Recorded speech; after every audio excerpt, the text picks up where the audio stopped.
picture the scene. It is, a standard Tuesday in the Pacific Northwest. You are driving down Highway 26, heading into Hillsboro. Mm. The weather is doing that classic Oregon thing, flat gray skies, steady drizzle, maybe a little bit of mist coming off the pavement. Your wipers are on that hypnotic, rhythmic setting. Thump swish. Thump swing. I know that drive well. It Yeah. puts you in a trance. It does. You are just zoning out, trying to get home or get to work. And then, out of nowhere, thwack. Ugh. A dump truck, 2 lanes over, kicks up a rock. You flinch, your heart jumps, and you look at the glass.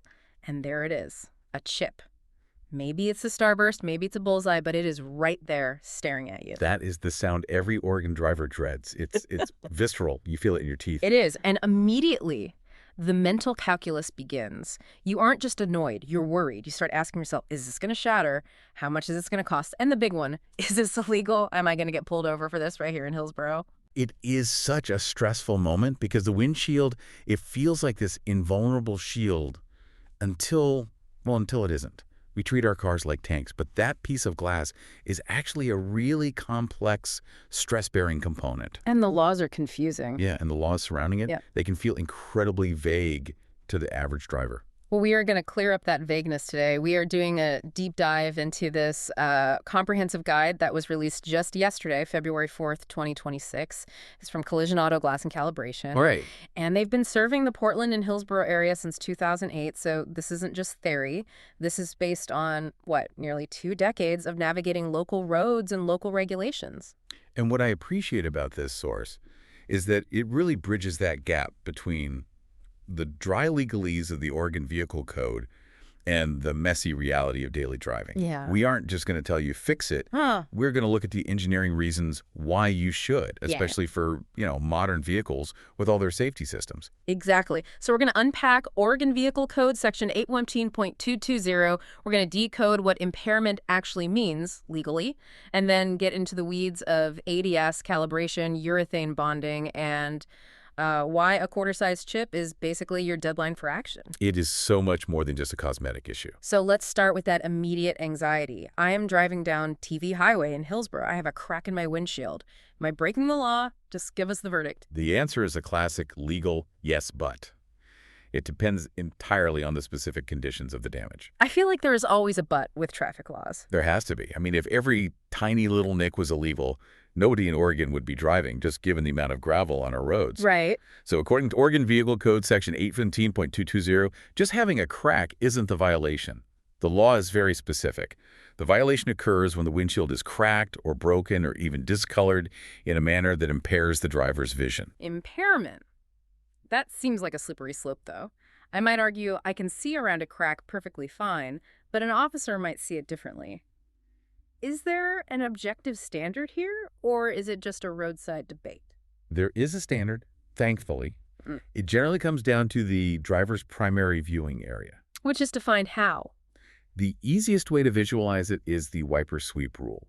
Just think about the arc your driver's side wiper makes across the glass. Okay. That specific zone is sacred ground. If a crack or a chip or discoloration falls inside that sweep, it is legally considered an obstruction. That makes a lot of sense. If the wiper is clearing that spot, that is where your eyes are focused 99% of the time. Exactly. If the damage is outside that zone, say a long crack on the passenger side near the dashboard, you are likely in the clear, at least for a citation. It still presents safety issues we'll get to later. But inside that zone. Inside that zone, you're inviting a ticket. The source also gets into the taxonomy of damage. It lists spider webs, star breaks, and bullseye chips. It sounds like a catalog of, heavy metal band. It really does. Coming to the stage, star break. But the distinctions, they do matter. A bullseye is that clean, round, intact divot. A star break has those little fracture legs that radiate outward. And a spider web is usually a more complex shatter pattern. The law also flags any crack longer than 12 inches anywhere on the windshield as a potential violation, mostly because of how it compromises the integrity of the glass. So size matters, but location matters more. A dime-sized star break right at eye level is a ticket, whereas a 6-inch crack in the bottom corner of the passenger side might slide. In terms of impairment, yes. That eye-level chip is a constant distraction. It literally creates a blind spot. Okay, let's talk about enforcement. Because we all know people driving around with cracked windshields who never seem to get stopped. What's the reality on the ground in Hillsboro? It really comes down to officer discretion. The source specifically mentions the Hillsboro Police and Oregon State Patrol. And they generally aren't setting up roadblocks just to measure cracks. So they're not out there with rulers. No, but they're looking for probable cause and safety hazards. So if you are, say, swerving or speeding and you have a crack, Then it becomes an add-on citation. yeah. But even on its own, just think about the context of the road. Highway 26 and TV Highway are high-stress environments. Price speeds, lots of merging, variable lighting. And glare. That is the thing I notice most. That's the real killer. Precisely. If an officer sees you driving into the sunset or against oncoming headlights, and your windshield is just lighting up like a disco ball because of a spiderweb crack, that is an immediate safety hazard. Right. It isn't just about the glass. It is about your ability to react. If you can't see the brake lights ahead because of all that refraction, you are a danger to everyone else. So don't give him a reason. If it's in your line of sight, you are basically driving on borrowed time legally. Correct. Now, I want to pivot to the part of this guy that actually surprised me. I think most of us view the windshield as, well, a windshield. Yeah. It keeps the rain out and the bugs off your teeth. That's the traditional view, sure, a comfort feature. But the source dropped a statistic that completely reframed this for me. It says the windshield contributes up to 30% of a car's structural strength in a rollover accident. 30%. That seems incredibly high for a piece of glass. It sounds high until you understand how modern cars are built. I mean, we aren't driving body-on-frame trucks from the 1950s anymore. Modern cars use what's called the unibody construction. Okay. So the windshield isn't just sitting in a rubber gasket. It is bonded to the frame with a high-strength urethane adhesive. So it's basically glued in to become a structural beam. Essentially, yes. It creates this tension capability across the front of the roof. If the car rolls over, the roof pillars, the metal posts on the sides, they're doing the heavy lifting, but the windshield provides the rigidity to keep those pillars from collapsing inward. That is a terrifying image. If the glass is cracked, that tension is just broken. It's a weak link in the chain. Glass is strong under compression, but once it has a fissure, its ability to hold that structural load drops precipitously. In a severe rollover, a cracked windshield is much more likely to pop out or shatter completely, allowing the roof to crush down further into the passenger cabin. So we are talking about survival space. We are.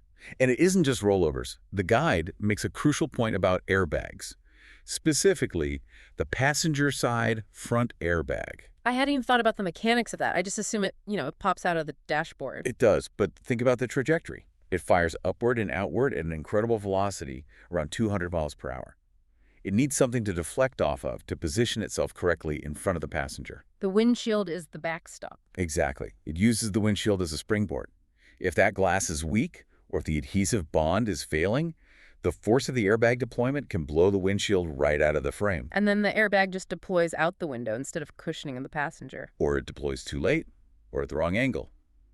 In that split-second event, the geometry has to be perfect. A compromised windshield throws that geometry out the window, literally. That is a massive safety risk that I guarantee 90% of drivers never even consider. They see a crack and think, annoyance, not airbag failure. Right. And we haven't even touched on the visibility issues in our PNW climate. The rain, the fog, low light, these are constants here. Yeah, the source mentions how cracks refract light. Right. Water on the windshield already distorts vision. Okay. That is just simple physics. But when you add a crack, you introduce all these new surfaces for light to bounce off of.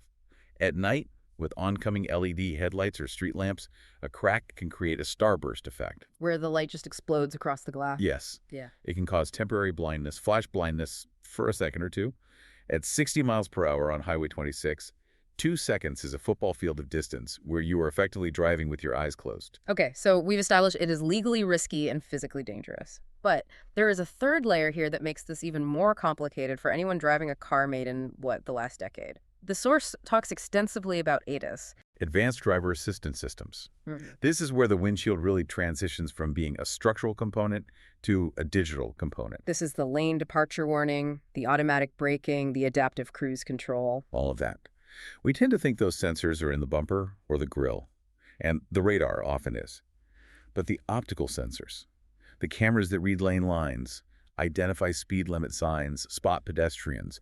They are almost always mounted inside the car, right behind the rearview mirror, Looking through the glass. looking through the glass. To that computer, the windshield is a lens.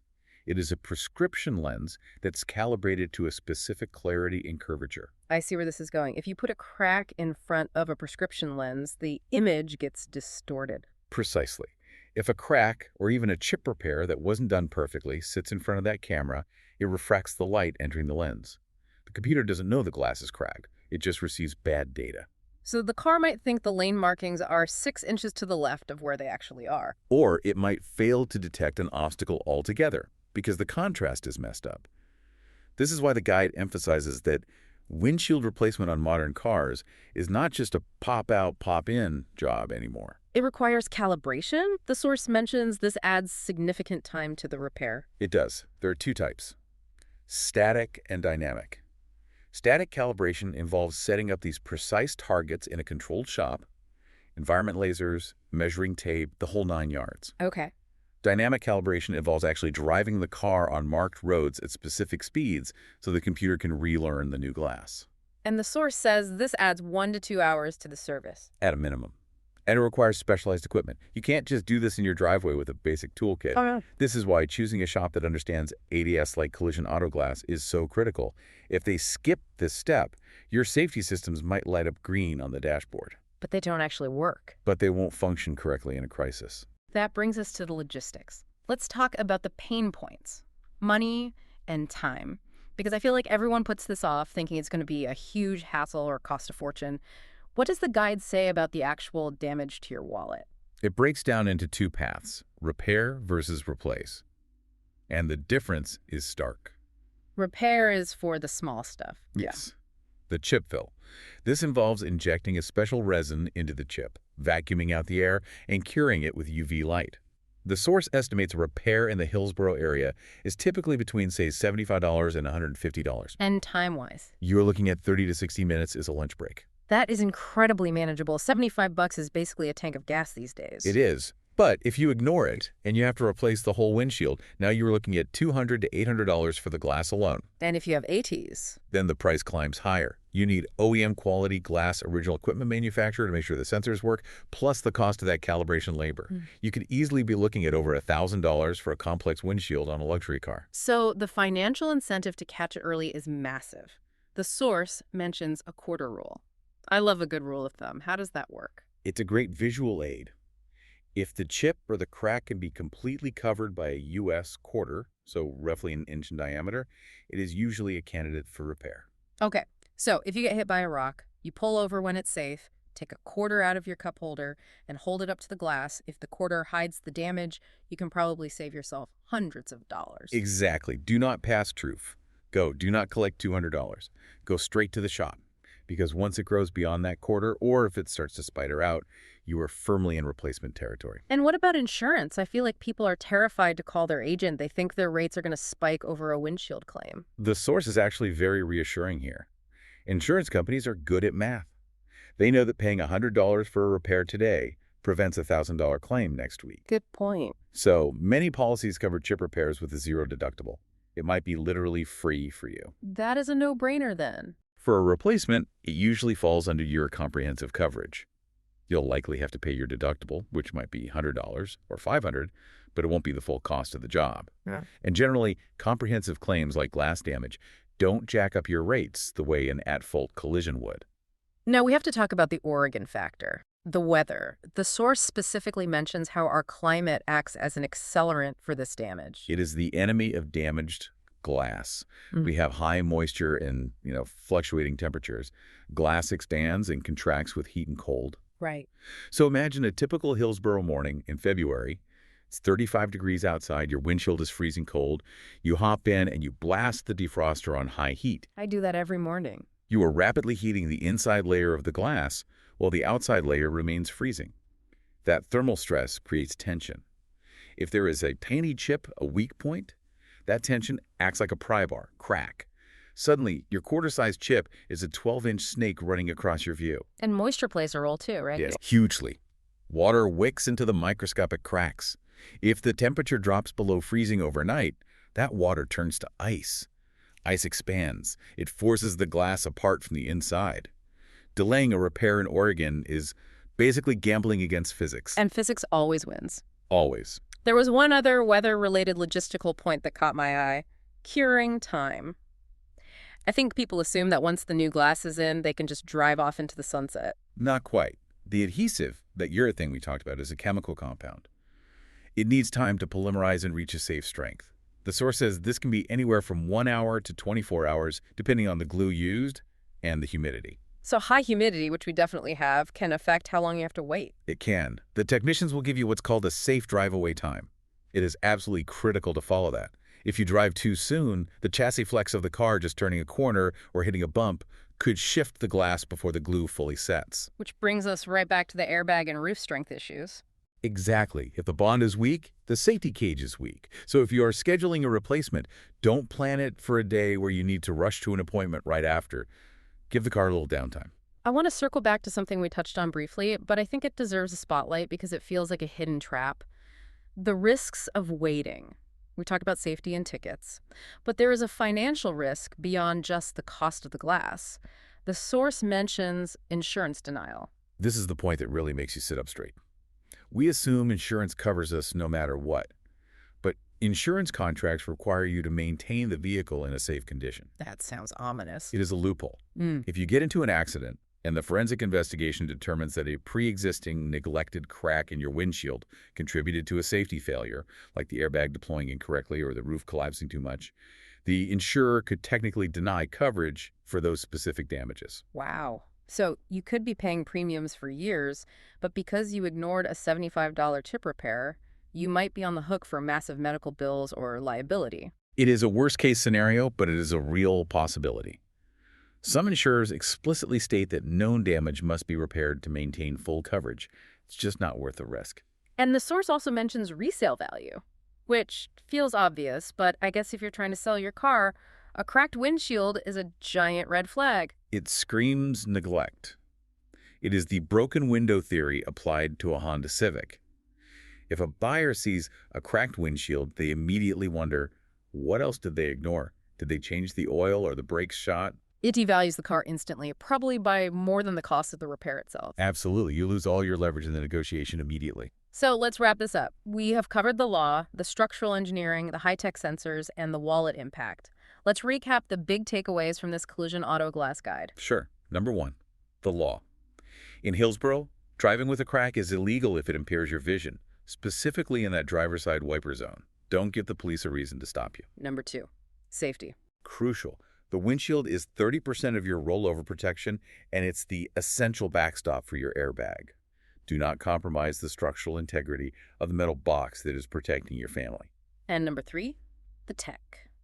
If you have a car built in the last 10 years, that windshield is a precision lens for your safety computers. A crack can blind your car's ADAS features, making things like automatic braking unreliable. So the actionable advice is simple: the quarter rule. If it is smaller than a quarter, fix it now. It is cheap, it is fast, and it saves the factory seal on your windshield. If it is bigger, replace it immediately before the Oregon weather turns it into a real safety hazard. And keep in mind, the source for today was Collision Auto Glass and Calibration. They emphasize using OEM glass and local expertise, which really matters when you're talking about this intricate calibration work. And they know the local roads. They know what Highway 26 does to a car. Before we sign off, I want to leave the listeners with a final thought. We spend so much time worrying about the engine, the tires, the oil, but this deep dive has completely changed how I look at that transparent sheet in front of me. It really shifts your perspective. For 100 years of automotive history, the windshield was passive. It was a window for us to look out of. But we have crossed a threshold. In the age of AI driving assistance and smart cars, the windshield has changed roles. It is now a lens that the car uses to look at the world. That is a wild way to put it. Think about it. If that lens is broken, are you really driving the car, or is the car driving blind? We are moving into an era where the vehicle needs to see the road just as clearly as the driver does. A clean windshield isn't just about your view anymore. It is about the machine's perception of reality. That is a powerful thought to chew on next time you are driving in the rain, hopefully with a pristine windshield. Hopefully. Stay safe on those wet Oregon roads, everyone. Watch out for the rocks, keep a quarter in your console, and get those chips sorted. Thanks for listening to The Deep Dive. Drive safe.